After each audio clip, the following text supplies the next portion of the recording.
Kerajaan Majapahit, sebuah kerajaan yang berpusat di Jawa Timur, didirikan sekitar tahun 1293 oleh Raden Wijaya. Majapahit mencapai puncak kejayaannya di Nusantara pada masa kekuasaan Hayam Wuruk yang berkuasa dari tahun 1350 hingga 1389 Masehi.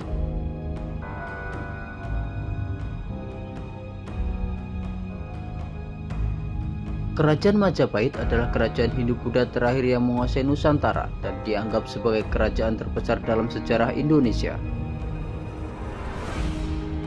Menurut negara Kartagama, kekuasaan terbentang dari Jawa, Sumatera, Semenanjung Malaya, Kalimantan, hingga Indonesia bagian timur. Sebelum berdirinya Majapahit, Singasari telah menjadi kerajaan terkuat di Pulau Jawa. Sehingga hal ini menjadi perhatian khusus Kublai Khan, penguasa dinasti Yuan di Tiongkok. Dengan adanya perhatian khusus, Kublai Khan mengirimkan Mencit untuk menuntut upeti ke Singasari. Namun Kartanegara, penguasa kerajaan Singasari, menolak untuk membayar upeti dan mempermalukan Mencit dengan merusak wajah dan memotong telinganya. Mendengar utusannya dipermalukan, Kublai Khan marah dan mengirimkan ekspedisi besar ke Pulau Jawa pada tahun 1293 Masehi.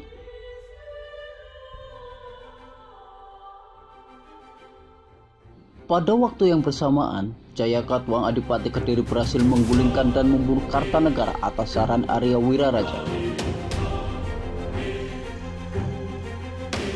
Namun Jayakatwang memberikan pengampunan kepada Raden Wijaya, menantu Kartanegara yang datang menyerahkan diri. Kemudian Wiraraja mengirim peta ke Kediri yang membawa surat berisi pernyataan Raden Wijaya menyerah dan ingin mengabdi kepada Jayakatwang.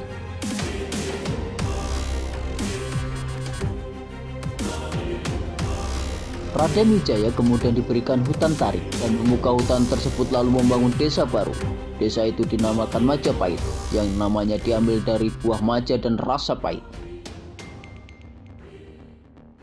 Setiba pasukan Mongol di Pulau Jawa, Raden Wijaya bersekutu dengan pasukan Mongol untuk bertempur melawan Jayakatwang. Setelah berhasil menjatuhkan Jayakatwang, Raden Wijaya berbalik menyerang pasukan Mongol sehingga memaksa mereka menarik pulang kembali pasukannya.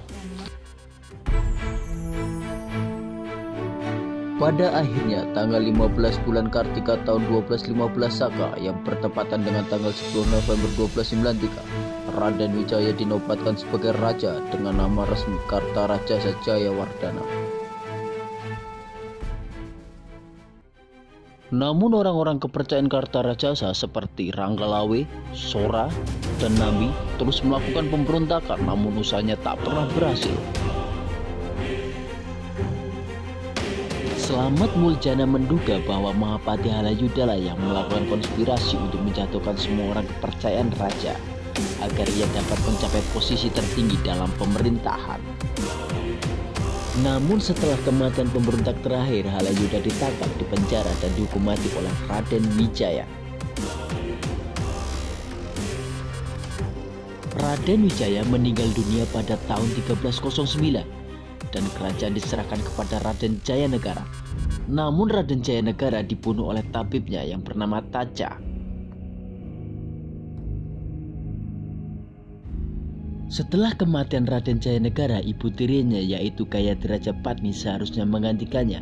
Akan tetapi Rajapatni memilih mengundurkan diri dari istana dan menjadi bhiksuni. Kemudian Rajapatni menunjuk anak perempuannya Tribhuwana Wijaya Tunggadewi untuk menjadi Ratu Majapahit pada tahun 1336. Ratu Tribhuwana Wijaya Tunggadewi menunjuk Gajah Mada sebagai Mahapati. Pada saat pelantikannya, Gajah Mada mengucapkan Sumpah Palapa yang menunjukkan rencana untuk melebarkan kekuasaan Majapahit dan membangun sebuah maharajaan. Selama kekuasaan Ratu Tribhuwana, kerajaan Majapahit berkembang menjadi lebih besar dan terkenal di Kepulauan Nusantara. Ratu Tribhuwana Tunggadewi berkuasa di Majapahit sampai kematian Rajapati pada tahun 1350 dan digantikan oleh Raden Hayam Wuruk. Hayam Wuruk juga disebut Raja Sanagara, memerintah Majapahit dari tahun 1350 hingga 1389 Masehi. Tiba masanya Majapahit mencapai puncak kejayaannya dengan bantuan Mahapati Gajah Mada. Di bawah pemerintahan Gajah Mada tahun 1313 hingga 1364, Majapahit dapat menguasai lebih banyak wilayah di Nusantara. Menurut Kakawin Negara Kartagama pukul 8 sampai dengan 15, daerah kekuasaan Majapahit meliputi Sumatera, Semenanjung Malaya, Kalimantan, Sulawesi, Kepulauan Nusa Tenggara, Maluku, Papua, Tomasik, dan sebagian kepulauan Filipina. Namun batasan alam dan ekonomi menunjukkan bahwa daerah-daerah kekuasaan tersebut tampaknya tidaklah berada di bawah kekuasaan Majapahit, tetapi terhubungkan satu sama lain oleh perdagangan yang mungkin berupa monopoli oleh raja. Majapahit juga memiliki hubungan dengan Kamboja, Siam, Burma bagian selatan, dan Vietnam, bahkan mengirimkan duta-dutanya ke Tiongkok. Selain melancarkan serangan dan ekspedisi militer, Majapahit juga menempuh jalan diplomasi dan menjalin persekutuan.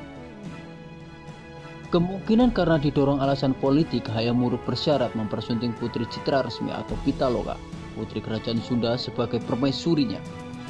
Dan pihak Sunda pun menanggapi lamaran sebagai perjanjian persekutuan. Pada tahun 1357, rombongan Raja Sunda dan keluarga beserta pengawalnya bertolak menuju ke Majapahit, mengantarkan sang putri untuk dinikahkan dengan Hayam Wuruk. Akan tetapi Gajah Mada melihat hal ini sebagai peluang untuk memaksa kerajaan Sunda takluk di bawah Majapahit. Pertarungan antara keluarga kerajaan Sunda dengan tentara Majapahit di lapangan Pubat tidak terelakkan. Meski dengan gagah berani memberikan perlawanan, keluarga kerajaan Sunda kewalahan dan akhirnya dapat dikalahkan. Tradisi menyebutkan bahwa sang putri kecewa dengan hati remuk redam membela kehormatan negaranya dengan balapati atau bunuh diri.